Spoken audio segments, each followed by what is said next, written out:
be talking about the maximum Sharpe ratio portfolio. So, what is the Sharpe ratio? The Sharpe ratio measures how much excess return you receive for each unit of risk you take on in an investment. The maximum Sharpe ratio portfolio means that we aim to maximize return for each unit of risk we take.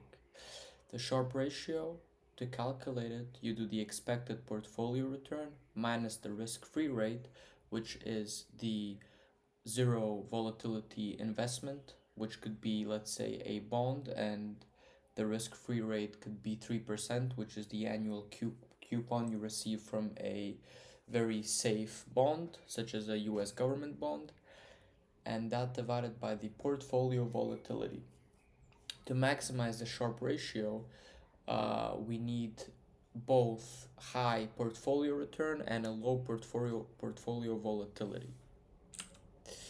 Now, comparing three different portfolios, which is the equal weight portfolio, minimum volatility portfolio, and the max Sharpe ratio portfolio. The equal weight portfolio occurs when an investor allocates the same percentage of their total investment to each asset, regardless of any volatility, correlation, expected return with other stocks. It's just purely random money allocation. The minimum volatility portfolio, which is a type of investment strategy that aims to minimize the overall risk volatility of a portfolio without explicitly targeting return. In this strategy, you look at the standard deviation that the returns of independent stocks have, and you pick the stocks, meaning that you allocate your investment to the stocks that have the lowest standard deviation in past returns.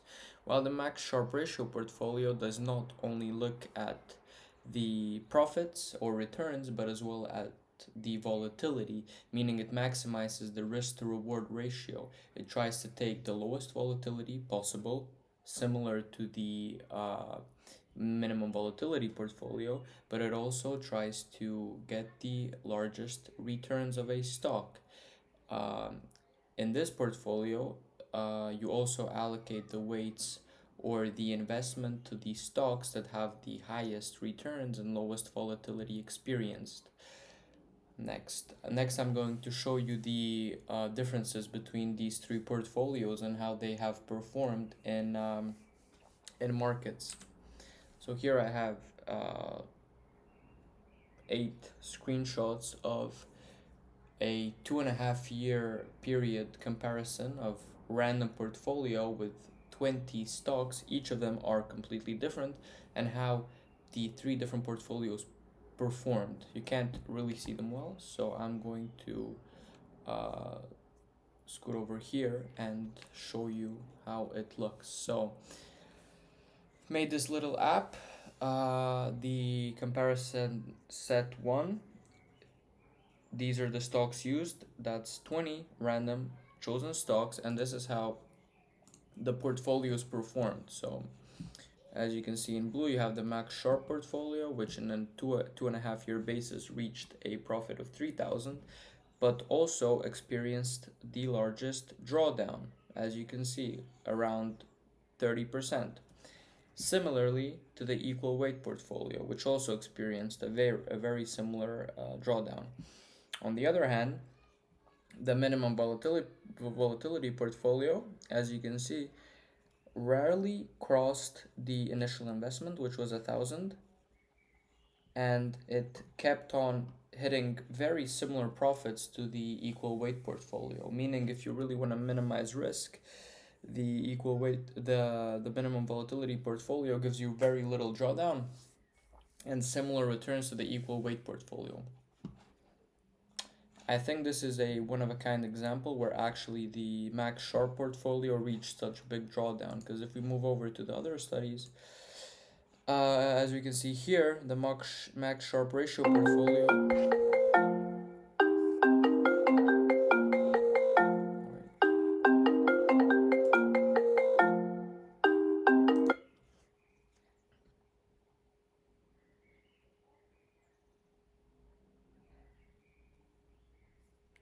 As you can see, the max Sharpe ratio portfolio outperformed the equal weight portfolio and even got less drawdowns while massively outperforming both portfolios on the upside.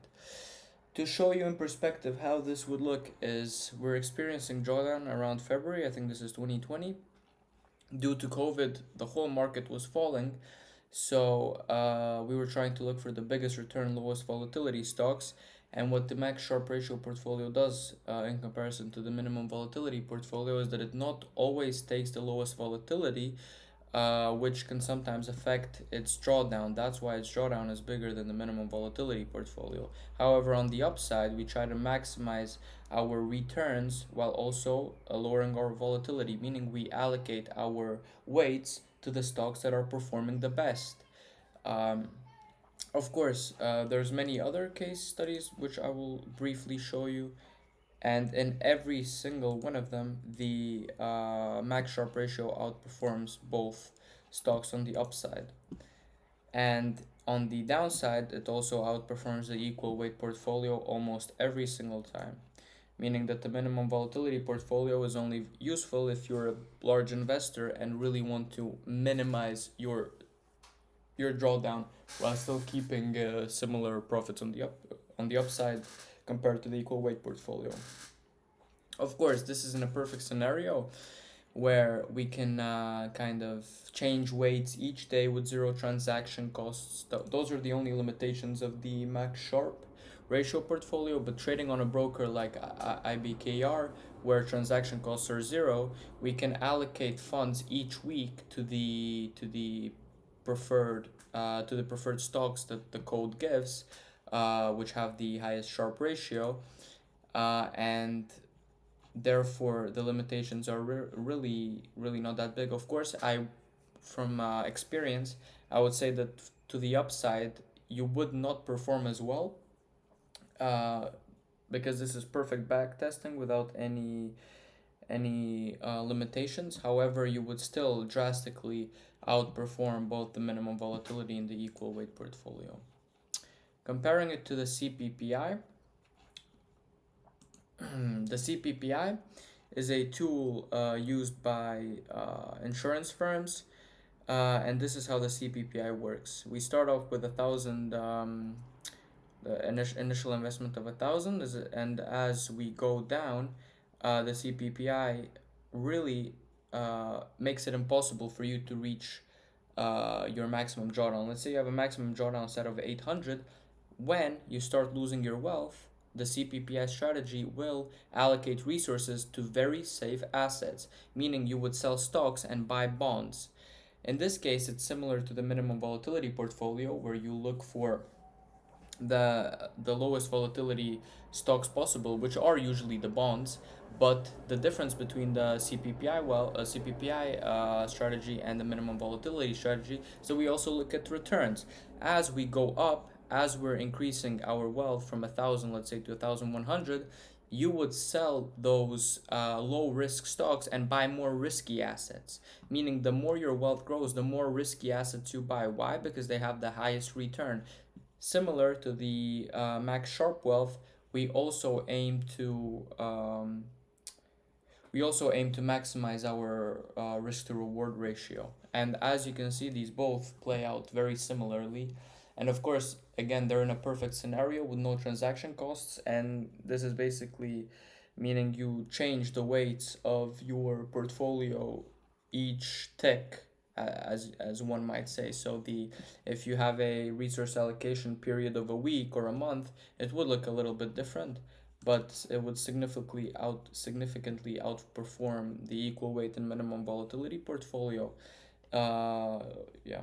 So looking at the max Sharpe ratio, I think that's about it. There's this hypothetical example. So let's say we run a back test with 10 major US stocks over 3 years. The equal weight portfolio might deliver 12% annual return with 16% volatility, and the max Sharpe ratio might return 14% with 11% volatility, meaning that you just maximize your risk to reward using the max Sharpe ratio portfolio. If you want to implement this portfolio to your investments or this strategy in your investments, you can email us or visit our website. We are a service. We do not handle any of your funds. We take a one-time fee, and we just a one-time fee and a recurring weekly or monthly very small fee. Of course, it will be discussed further if you're interested in our services. And we would basically guide you on what weights you should allocate to each of your stocks or investments in order for you to either minimize risk or have the maximum Sharpe ratio. Uh, of course, tailored to your preferences. If you want to have very low drawdown